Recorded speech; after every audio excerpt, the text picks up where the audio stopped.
Assalamualaikum warahmatullahi wabarakatuh. Salam sejahtera bagi kita semua. Om Swastiastu. Pimpinan beragama yang saya banggakan, Bapak dan Ibu,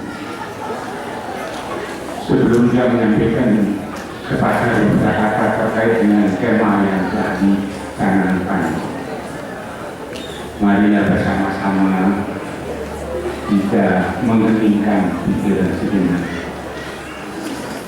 untuk kita bisa menerima anugerah Tuhan. Sebab saya punya keyakinan tidak ada yang disebut kebetulan. Yang ada adalah semua itu atas anugerah Tuhan, termasuk pertemuan kita hari ini. Kalau Tuhan tidak menghendaki, mungkin kita tidak bisa bertemu pada hari ini di tempat yang sangat megah dan di tempat yang sangat saya kagumi. Oleh karena itu, saya mohon supaya anugerah Tuhan seperti tadi kita manfaatkan dengan sebaik-baiknya. Bapak Bupati dan Ibu Bupati, begitu saya menikmati acara per acara, sebenarnya di Sulaiman ini saya tidak harus berbicara lagi karena semua saya sudah ada dalam bentuk praktik. Toleransi sudah saya, kebersamaan sudah. Kenapa demikian? Orang yang boleh disebut beragama menurut saya, bila mereka menguasai teori ajaran agama, mampu membicarakan, yang terakhir mampu mempraktekkan di dalam hidup sehari-hari, itu yang penting. Maka di sini saya lihat semuanya sudah dipraktekkan, tidak teori lagi. Terutama perhatian dari pemerintah daerah yang begitu sangat besar, bukan materinya. Yang saya lihat adalah satu moralitas pembinaan yang luar biasa. Namun karena saya diundang untuk berbicara di sini, maka saya akan berbicara sejenak tentang toleransi dan kebersamaan.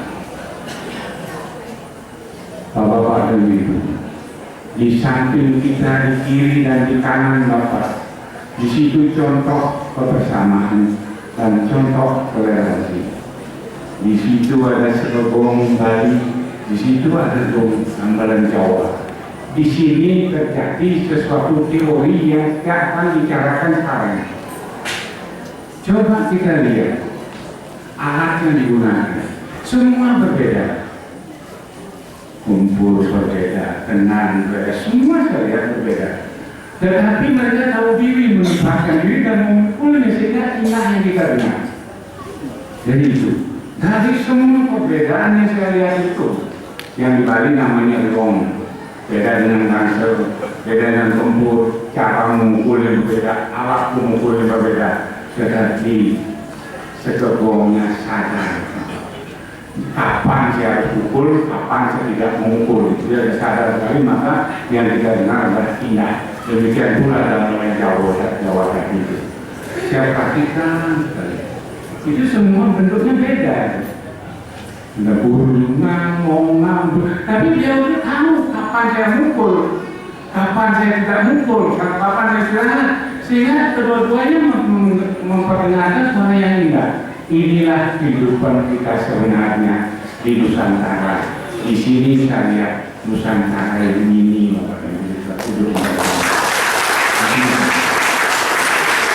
nah,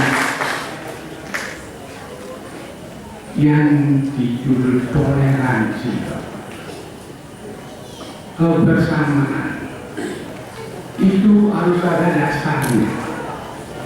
dasar yang paling mendalam untuk kita bisa toleransi, untuk kita bisa bersama. Tidak ada lain adalah kesadaran. Kita harus sadar. Lalu bagaimana kita memunculkan kesadaran di dalam diri kita? Seperti sebelum saya katakan, mereka sangat sadar. Dari saat mereka mukul gamelan itu, saya coba tanya mantenan ya Bapak jawab ya. Waktu Bapak menggambar ini, ingat nggak punya utang? Saya ingat tuh. Dia nggak ingat anaknya sakit, tidak ingat istrinya di rumah. Karena pada konsentrasi Bapak membuat kebaikan. Demikianlah sesuai iman beragama sebagai masyarakat. Kapan kita konsentrasi mendukung program pemerintah, jangan lihat yang lain. Kabupaten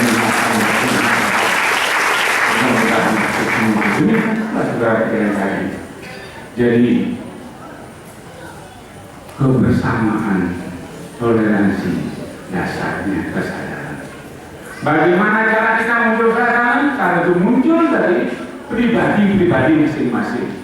Sebelum kita bicara kesadaran Tuhan, kita bersama.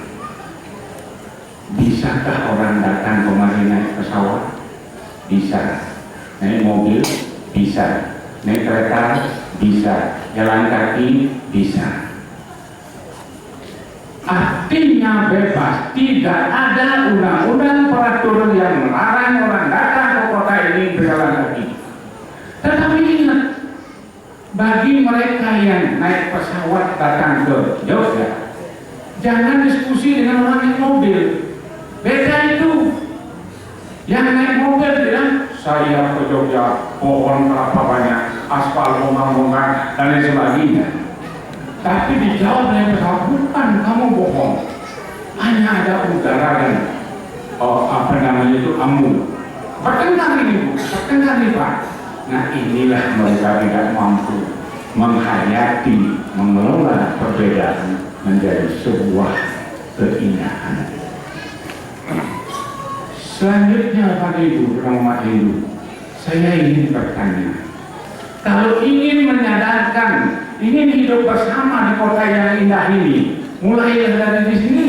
Kalau ingin kita hidup bersama toleransi yang belajar dari sini dulu, jangan mengajak orang lain dulu. Ajarkanlah diri kita, belajar dari diri kita dulu, khususnya umat Hindu. Saya bertanya kepada kalian, Tuhan kita memberikan kita jari 5. Kok Tuhan sangat tidak adil menurut saya?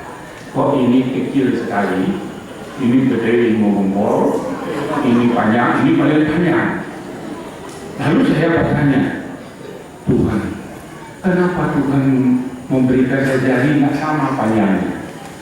Semestinya ibu jari saya kan segini panjangnya Tuhan, dia sama kan? Tapi Tuhan pun sudah implisit menjawab di hati saya. Andai kata ku berikan kau jari yang sama, wahai kau manusia, kau akan tidak bisa ngambil kacang.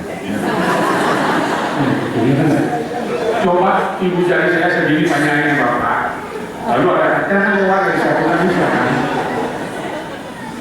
Itu dari situ kita belajar siapa di kabupaten ini harus menjadi ibu jari. Siapa yang harus jadi telunjuk, siapa harus jadi tengah, siapa ini harus ada posisi kita.